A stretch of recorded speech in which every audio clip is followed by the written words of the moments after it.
Right, we're counting down to kick off that first match of the 2026 World Cup.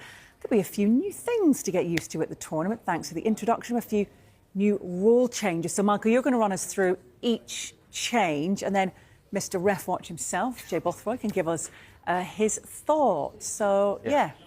Yeah, good afternoon. Hello, everyone. I'm Dermot Gallagher. Right. Well, I looked into this last week, and there are so many changes, and you think it's such a short space of time, this World Cup starting. So, whole host of VAR changes. Now, the video assistant referees will have more influence at this World Cup. Firstly, with incorrectly awarding corners, the VAR can reverse that decision, providing it doesn't delay the restart. Yeah, what are your thoughts on this then, Jay? I don't mind that, because when you look at the way a corner is taken, generally, the ball goes out, you go and collect the ball, you walk over to the corner flag, you wait for the players to come up. I think that's enough time to do a check. Like you said there, if they're going to, if it's going to go into the game and wait 2 and 3 minutes, then I understand that. But I think the way the corners are now, you have enough time to make that check, because all you're looking at is who it hits last. So I think that's enough time. This one here, the next. Yeah, that's interesting one, isn't it? The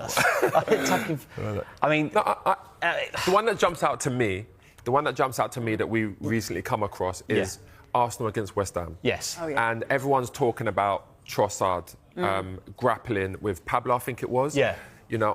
As the ball is coming in. People said, is it in play? Is it not? Okay. But now, this obviously would stop that, because if you're grappling while the ball is out of play, penalties can be given. Yeah. So I think that's a good rule as well. It's going to stop all the skirmishing before. You can't touch no one, you can't hold no one. So I think it's a good rule as well. Yeah. Take us through the terminology then. Yes. So, the attacking fouls occurring before the play is started. So we've seen that in some, as you've mentioned there, it happened with Mickey van der Ven as well with Cucurella, Chelsea against Spurs.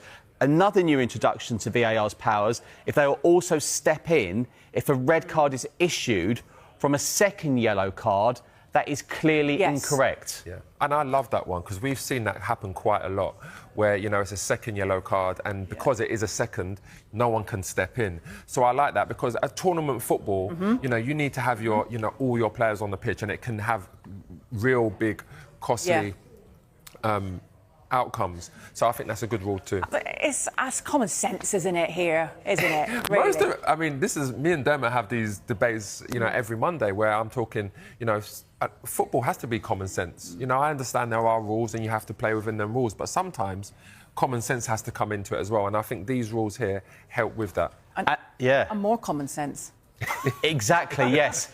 Honestly, there are so many changes. We've whittled this down now. In cases of mistaken identity, when a player is punished with a yellow or red card for a foul committed by another player, VAR can instruct the referee they've made the wrong decision.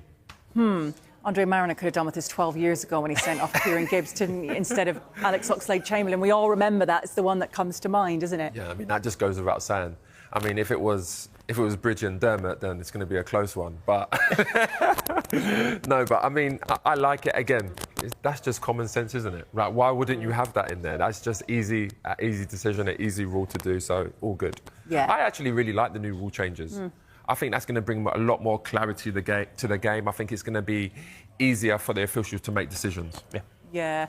Big change when it comes to what are known as tactical timeouts as well.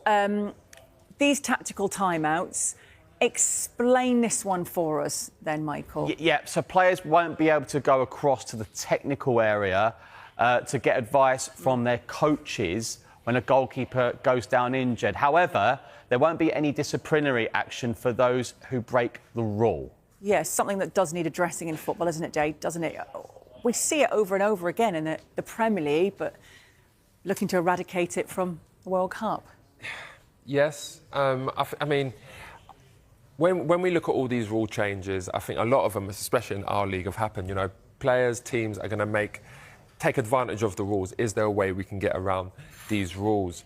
But again, another rule, I think it's good, that when players go down to try and waste time, you can't go over for instruction. The only thing I would say is, though, when physios come onto the pitch, you can relay messages to the keeper, and then the keeper can relay it to the players. So are we going to see something where they're going to try and get around that one now? Are you going to stop physios gone? How can you?